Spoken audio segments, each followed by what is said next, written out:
I love you, and there's nothing you can do about it. Will jail silence Jeremy Vine's stalker? Alex Belfield's online harassment made life misery for BBC presenters Jeremy Vine, Liz Green and many others. Why did it take so long to bring him to justice? Why do the 4 women involved feel let down? And what did he mean by, "We will be back"? When Alex Belfield was sent to prison for 5.5 years last month for online stalking, his accusers cried with relief. Finally, respite from what for some had been a decade of near-constant abuse. No more waking up in the middle of the night filled with dread about what he might have said about them to his then 373,000 YouTube subscribers, or in bitter emails to their bosses or clients. For the TV presenter Jeremy Vine, the most high-profile target of arguably Britain's most prolific troll, it would be the first time in several years that he could host a live phone-in without worrying that one of Belfield's acolytes would hijack the program to confront him with Belfield's lies. The relief was temporary.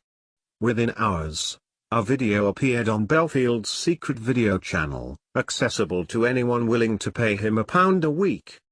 "If you are watching this, I have been sent to jail," intoned Belfield in his Steve Wright meets Alan Partridge boom, standing in front of a skew-if Union Jack in the living room of his Nottingham home, wearing one of his trademark jazzy shirts. For just over 3 minutes, the 42-year-old delivered a monologue in which he said he was in prison for simply defending himself. All he had done, he suggested, was challenge people who had said things I believed to be untrue. He had never gone near anyone, he insisted, and was not accused of threatening any violence. Belfield compared his treatment with that of a police officer who had escaped jail despite being convicted of possessing child abuse images. "I'm clearly of more risk to this country than a man who is attracted to children," he deadpanned. He ended with one of his catchphrases, "I love you, and there's nothing you can do about it," before making what to his victims was a sinister promise, "We will be back." It was classic Belfield. Sanctimonious, petulant and remorseless, taking elements of fact and twisting them to suit his own purposes while belittling his targets, and monetizing these distortions, even as he sat in a prison cell. The royal we was a frequent Belfield affectation, designed to give the impression that he sat at the top of an anti-woke multimedia empire in the Alex Jones, Infowars mold. In court, he claimed to have 9 employees, but who they are remains a mystery. When not filming himself, he would address his camera operator as Tarquin. He would invite viewers to send in fan mail not to any registered office but to his local pub, whose landlady he described as his receptionist. To those who had been monitoring Belfield's output for the past few years, it was no surprise that he wanted the final word. This was a man who had not only eschewed lawyers to represent himself in court, but who had reported on his own trial each night online. A man who, even after being found guilty, appeared on stage in Blackpool with controversial right-wing commentator Katie Hopkins, playing up his role as the stalker as he awaited sentence. The morning of his sentencing, Belfield had sat silent in the dock at Nottingham Crown Court as barrister David Aubrey KC finally mitigated on his behalf. Belfield, a former BBC radio presenter turned YouTube free speech advocate, was deeply sorry for the hurt he had caused, said Aubrey, after Belfield was convicted of stalking Vine and 3 other men online. "It didn't work. Judge Senni jailed Belfield for 5 years and 26 weeks, accusing him of having weaponized the internet to haunt his targets. Online stalkers like you have the ability to recruit an army of followers whose conduct massively expands the effect of your stalking. That is why I say your stalking is in many respects more serious than a conventional stalker," the judge said. 4 women, past and previous BBC DJs and executives, had also accused Belfield of stalking them via email and social media, but the jury found him not guilty on those charges. Regardless, the judge clearly considered him a threat. Each of them suffered a campaign of harassment by email and social media communications. Each of them suffered serious mental health problems arising from Mr. Belfield's conduct, he said, imposing indefinite restraining orders preventing Belfield from contacting the women. The 8 complainants hoped to never hear from their tormentor again, only to discover that he had arranged for that one final, defiant video to go live after the judge sent him down, goading them from beyond his prison walls. Within days, 15,000 people had signed a free Alex Belfield petition, and Hopkins was on Instagram mocking Belfield's targets for whining about simple hurty words. Would they ever truly be able to escape the man Vine described as an Olympic-level stalker? How a failed local radio DJ with Timmy Mallett's dress sense ended up making potentially hundreds of thousands of pounds broadcasting lies about his largely obscure enemies is a story that begins in 2010. That's when Rosina Breen, then the managing editor at BBC Radio Leeds, decided to take what she thought was a calculated chance. She was looking for a new presenter to liven up the mid-morning show and thought Belfield, who was working for BBC Hereford and Worcester, was the man for the job. It was a risk. Belfield came with certain baggage, not least an Ofcom reprimand 4 years earlier, after he had referred to a pregnant teenager on Capital Gold as a dirty little slapper and a dirty little dart. But Breen thought he would bring personality to the station. A few months in, alarm bells started to ring, remembers Liz Green, who presented the lunchtime show that followed Belfield's each day. First, Belfield bawled out the station's beloved gardening correspondent for a perceived act of insubordination, prompting a surge of listener complaints. Then, during a broadcast at Leeds Playhouse, he asked an elderly lady what colour knickers she was wearing, resulting in the theatre boycotting the station.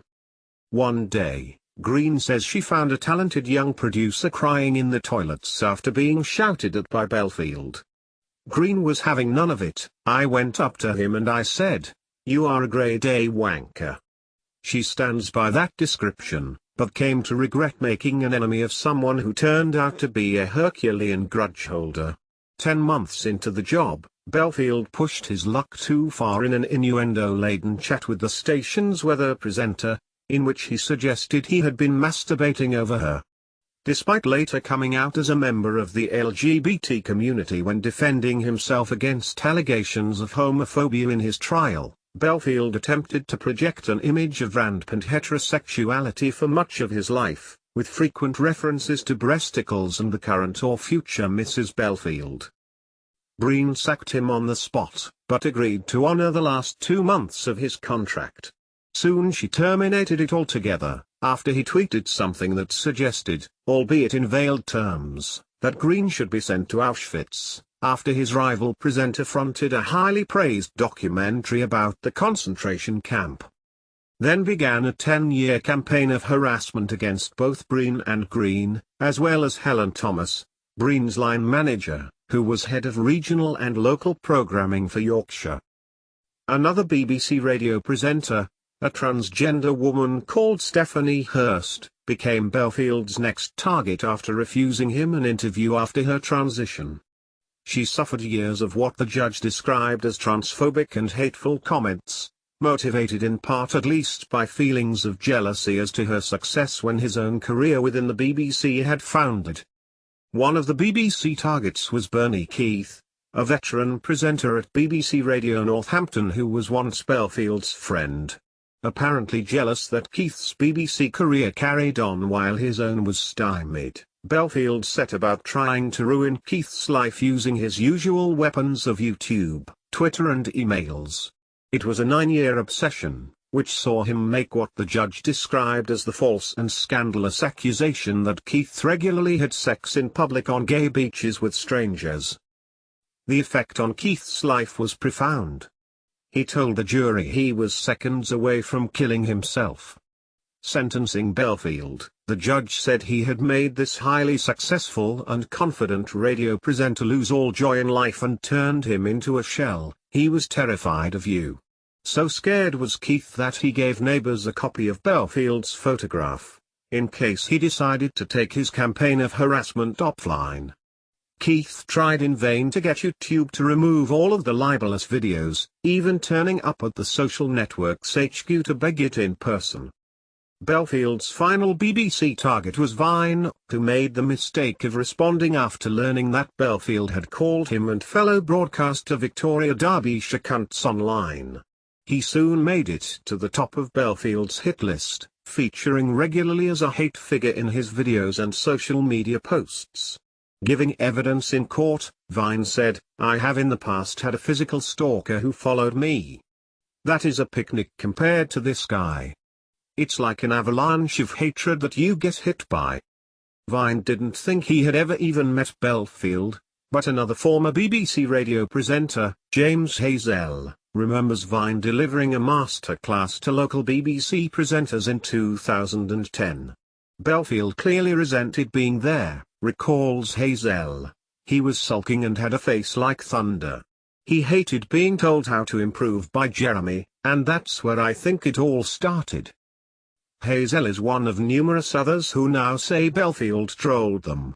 In October 2020, Belfield spread a false rumor that he was having an affair with a fellow BBC radio presenter, using it as part of his ongoing campaign against the national broadcaster. Presenter Ian Lee has since come out to say Belfield targeted him for many years, but that he was too frightened to go to court to give evidence.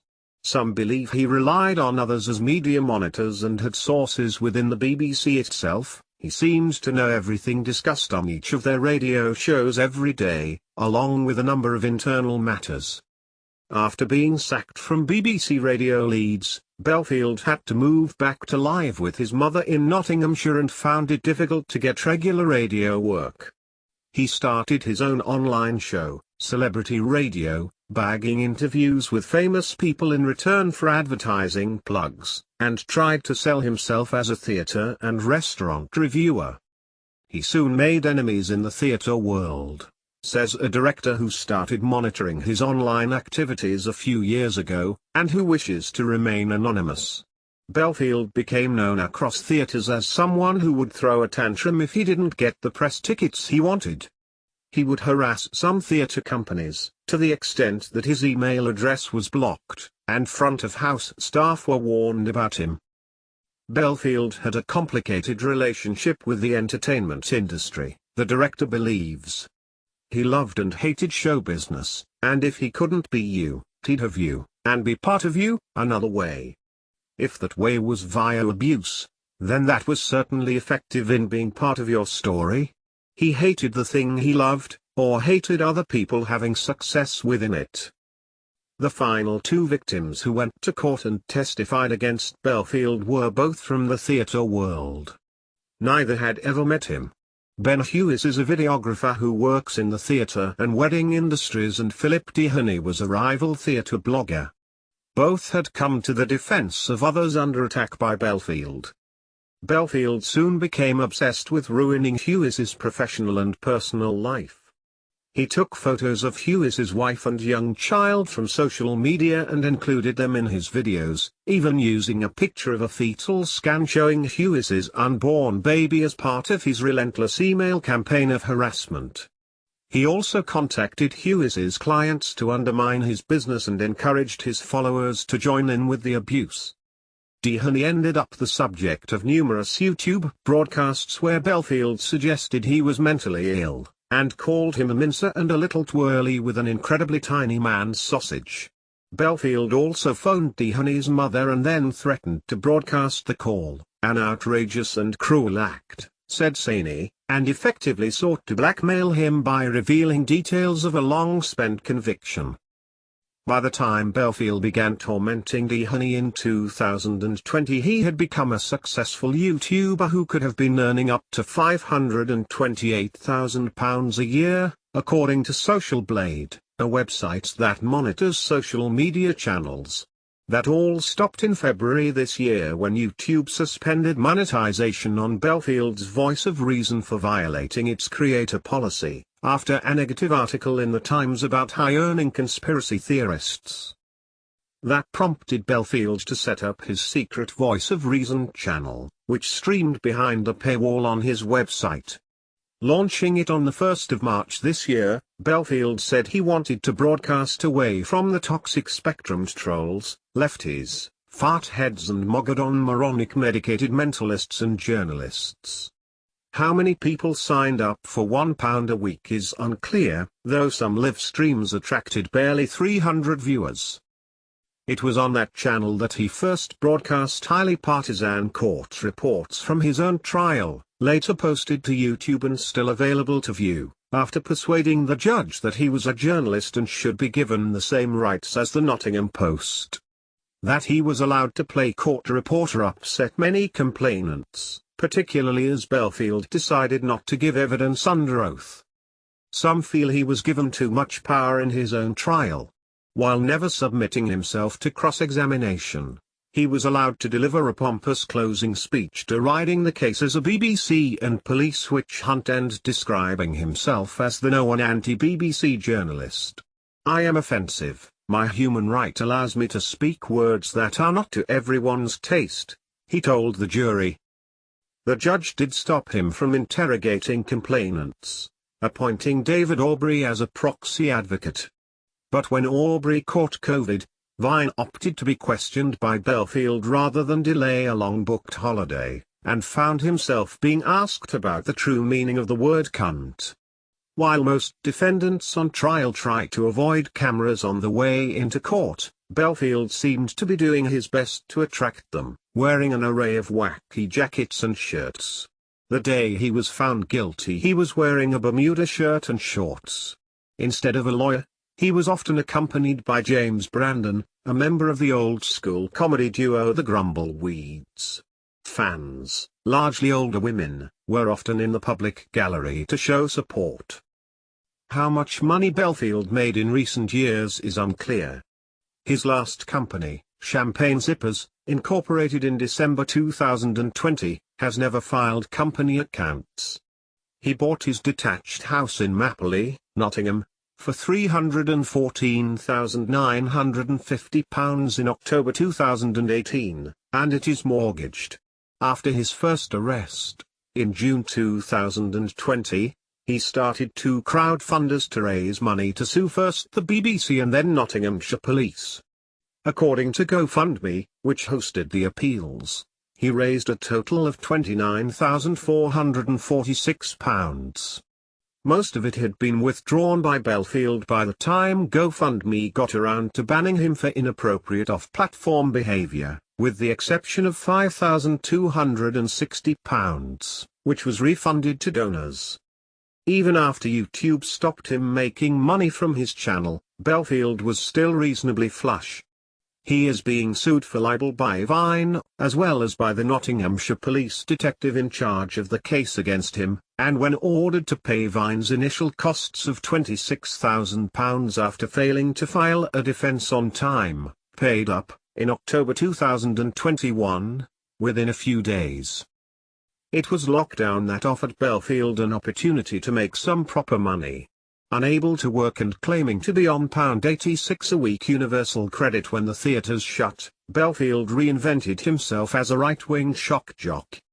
At first, he grew his audience with silly sketches and phone-ins, railing against government COVID policy, particularly the ban on care home visits. Stephen J. Miller, another YouTuber, explained Belfield's initial appeal in his own video, recorded after Belfield was jailed. Alex Belfield was responsible for putting smiles on thousands and thousands of people's faces, and he did that not by slagging people off but by him being him. People loved Belfield's innuendos, said Miller, giving an example of when Belfield filmed himself on a train platform as a train whizzed by and exclaimed, "Oh, I nearly got sucked off." Then in June 2020, Katie Hopkins was permanently banned from Twitter, opening up a gap in the market for anti-woke, anti-immigrant polemics with an English accent. Belfield started wearing Trump polo shirts and began campaigning against small boat crossings in the channel, using a dinghy as a prop for his live shows. Close Belfield watchers believe his lurch to the right was a business decision rather than an ideological one. The Belfield Green knew at radio leads in 2010 was difficult, but he wasn't a table-thumping, immigrant-hating right-wing polemicist, she says. I don't think that stuff even bothered him. His anti-BBC stance soon attracted prominent support. Conservative MP Andrew Bridgen appeared on his shows and last year wrote to Priti Patel, then Home Secretary, to complain about what he called a BBC witch hunt against Belfield, after one of his arrests. The Guardian asked Bridgen if he regretted supporting Belfield and did not receive a response. Barring a successful appeal, Belfield will serve at least the next 2 years and 39 weeks in jail, before being released on license to serve the second half of his sentence. But some of the complainants feel they never really got justice. Breen and Green both think the BBC failed all 4 women who gave evidence against Belfield. Both question why the corporation only really took the abuse seriously once a well-known man, Vine, was involved. The optics aren't good, says Breen.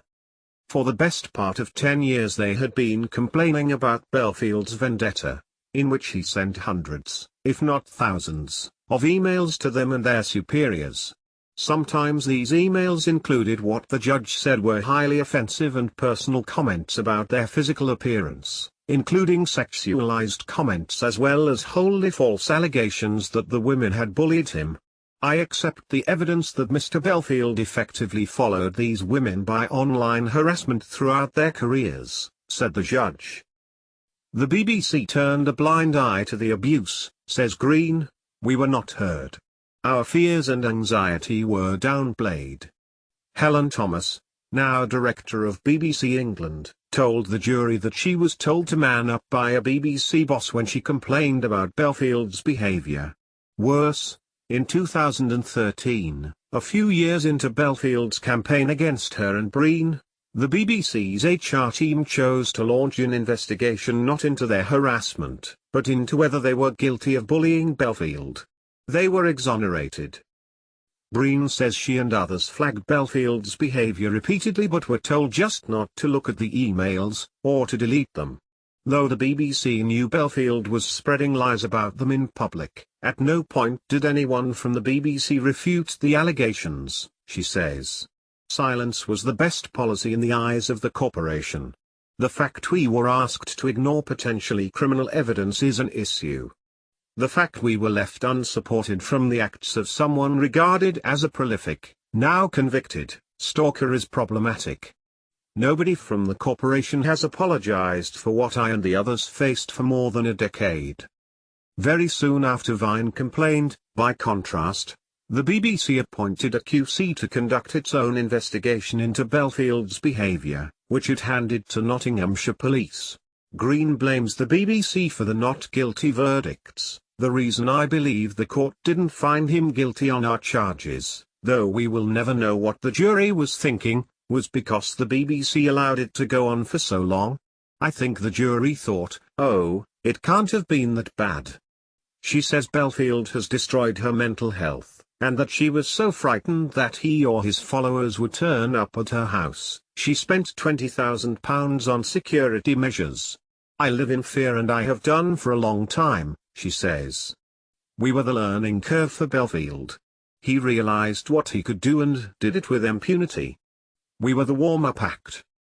Vine said it is very, very important that the BBC learn lessons from what happened to the women at BBC Leeds. It was hard to take any satisfaction from the jailing of this despicable man when he will not serve a single day in jail for what he did to the 4 Leeds women, he said. Green still works for the BBC but is trying to negotiate a settlement to leave. Breen left this summer to become editor-in-chief at the Bureau of Investigative Journalism. She has asked the BBC to commission an independent investigation into what happened. There are lessons to learn clearly, and the toxic nature of online hate will only get worse for staff. It's not enough to leave us to sink and swim, as we had to in this case, Breen wrote in an email to Roderick Tolfan-Davis, the BBC's Director of Nations. In a statement last week, The BBC said, "We know this has been very difficult for those involved and we continue to provide support to current and former staff.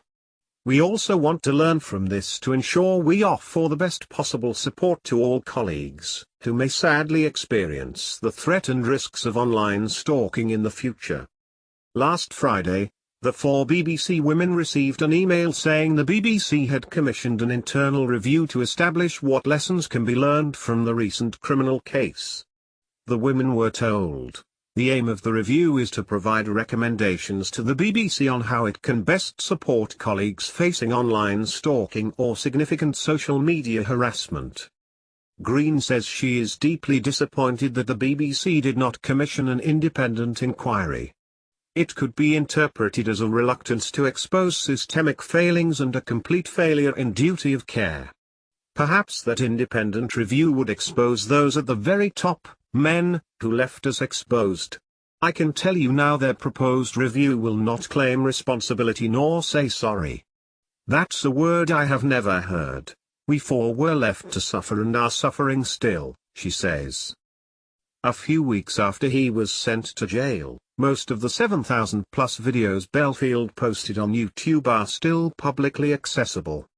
His subscriber count has dropped, but still stands at 354,000. Asked why it had not banned Belfield from its platform following his conviction, YouTube did not respond. It sent this statement: "Monetization on the Voice of Reason channel remains suspended for violating our creator responsibility policy. Our community guidelines prohibit content that threatens individuals and we have removed several videos for violating these policies." Unless there are broadcast prohibitions attached to his release, there is nothing to stop Belfield firing up Voice of Reason again when he gets out of jail. Hopkins believes he will be back, his ego bigger than ever after honing his act in front of a literally captive audience. "He will be even more unbearable," she said in an Instagram video, with a twinkle in her eye that suggested she can hardly wait.